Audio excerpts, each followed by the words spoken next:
Have you ever felt like you're dealing with someone who's self obsessed and who always puts themselves first before anybody else? Do you find yourself questioning whether the person in your life actually is a narcissist, or maybe the person you're dating might be a toxic person? Are you curious about the signs and the red flags of what to look out for in identifying a true narcissist? A lot of people struggle with this concept of what is a narcissist? Like, am I with a narcissist? What does this actually look like? And today I want to be able to dive into some of that because narcissists are really difficult to identify. So, good place to be able to tell you, hey, I'm a narcissist. My name is Ben Taylor, and I'm on this channel to help provide awareness of what narcissism is and what narcissism looks like. When I talk to psychologists, different counselors that sometimes come for coaching, one of the main things that they say is we've learned about this in school, but we never knew that it would show up this way in real life. Because a lot of times people don't know. People don't understand of what it actually looks like. So we're going to kind of talk about that today.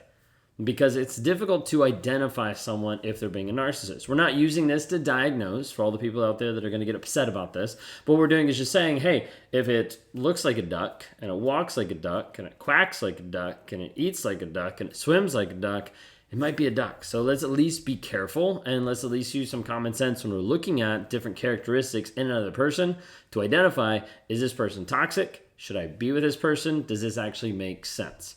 So I want to go over some of the common red flags, some of the characteristics that you're going to see when you see a narcissist. And by understanding these traits and understanding these patterns, you can protect yourself and you can also protect your mental health. All right, so jumping in. Grandiose sense of self-importance is one of the number one things that we see when someone's talking about a narcissist, and one of the things that is highlighted in the DSM-5 is a person who is very self-important. Now, you might have this idea of where the narcissist is only the person that's taking, snaps of themselves and selfies and posting on social media and looking like a certain way. But in reality, the majority of narcissists, whether overt or covert, view themselves in such high regard that everybody else is beneath them. They view themselves as being so important. For me, I thought I was the center of the universe. I thought everything else revolved around me. So much so that I was comfortable with joking about that and not thinking anything of it, not thinking it was a bad thing, and not worrying about what other people had to say or what other people had to think.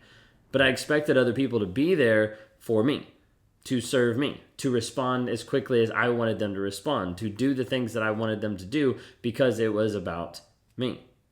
And that's all it ever was. It didn't have anything to do with anyone else. Well, narcissists oftentimes have this inflated sense of self-worth and exaggerates a lot of times their accomplishments, their talents, the things that they've done. So when we talk about first this aspect of self-worth, a narcissist believes themselves to have so much more worth than you, which is part of the reason why they try to take your worth and put you down. Part of it is because the incongruence of their inflated sense of self-worth and who they actually are. So even though I knew, hey, I'm not the most amazing person, I was putting out there that I'm the most amazing person, and the dichotomy between those two was frustrating and oftentimes would have me spiral. But there's this piece of I have to inflate my self-worth. Your self-worth is actually legit and real, so I have to actually bring that down so that my self-worth actually takes over. So it actually looks better to me and in my mind. Oftentimes, this is where narcissists ends up exaggerating other things, exaggerating what they do, what they've done, who they've been with, whatever it might be, to make themselves look better, to seem like they're in a better light. You might have seen this on a first date, where they're talking about all their achievements, successes, and they're at the place where they're just kind of pumping themselves up, and the conversation's only revolving around them.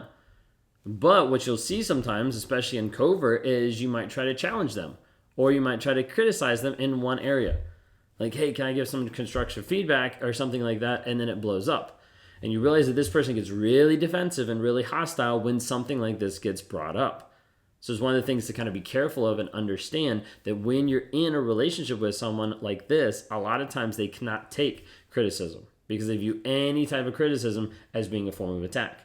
It's not just the person across the table that you think is emotionally immature. They might actually be toxic. So please be careful about that.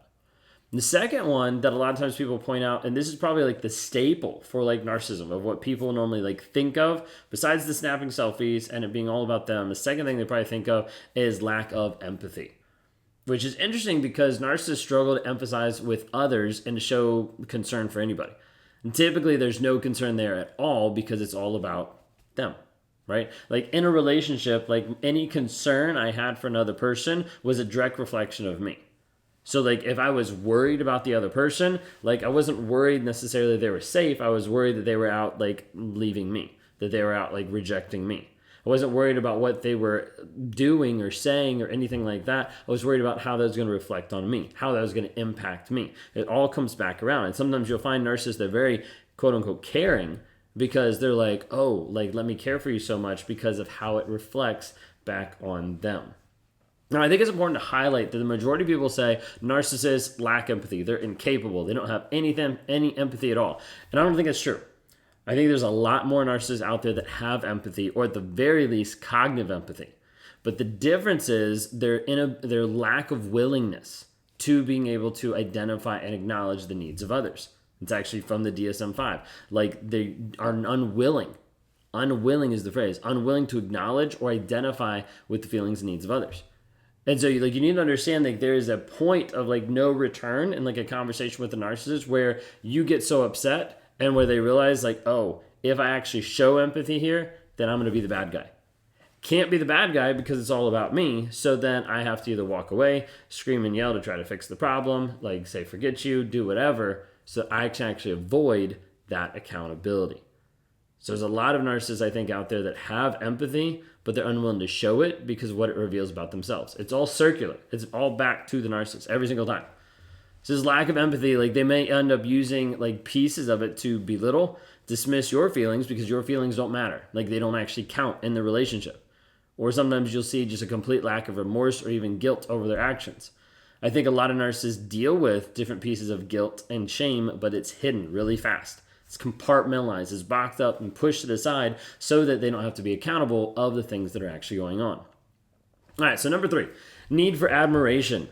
All about me, right? So you better praise me. You better love me. You better adore me. You better serve me. You better worship me. Worship, I think, is like a really good word. Some people don't like it, but I think it's a really good word when it comes to narcissists because that's part of it. Is like, I think there's a piece that like, I want you to worship me. Like in a relationship, I wanted that person to like make me the center of their universe because I was the center of my universe, further supporting the false reality that I was such an amazing person. Basically, I wanted that person to worship me. I wanted that feeling of someone coming up to me and just loving every single thing about me. Like literally that was like the concept, the idea. And so when you think of this, like narcissists want attention. They want praise from others. And a lot of times they'll go to great lengths to be able to seek that, to get the validation, to get the approval, whatever they need. And there's this like need driving of like, please support my false reality versus actually being, this is who I actually am. But narcissists have this giant need for admiration. Like think of it this way. Narcissists sometimes they'll like fish for compliments of like expecting something from you, of like wanting you to give them certain type of compliments or demanding attention. Like you need to be responding within this amount of time. You need to be telling me where you're going. You need to have your location on for me. Like all this kind of stuff. Like they demand attention and then praise those around them. They're like attention and praise from people around them. And a lot of times they'll get angry. So angry or upset when they feel they're not receiving enough. So like when you're not giving narcissists enough attention, enough admiration, how dare you? You're just not in my life anymore. Like you make work a priority. You make your family a priority. I'm never a priority. All this kind of stuff. And you start to see slow spirals out of a narcissist that doesn't get the attention that they think they deserve. Okay. Jumping in. All right. Number 4. Let's see. Manipulative behavior. Narcissists are often termed as manipulators because typically they are. Manipulating, controlling behavior, trying to do whatever they can to control you and to be able to control to get what they want. You have to understand when we talk about control, there is aspects that narcissists want to control you for control's sake because they like it. They like dominating over someone else. They like control to be able to get what they want. But ultimately, I think a lot of the control goes back to their mask. Like I want to control everyone's perception of the mask that I'm creating. I want to control everyone's version of that.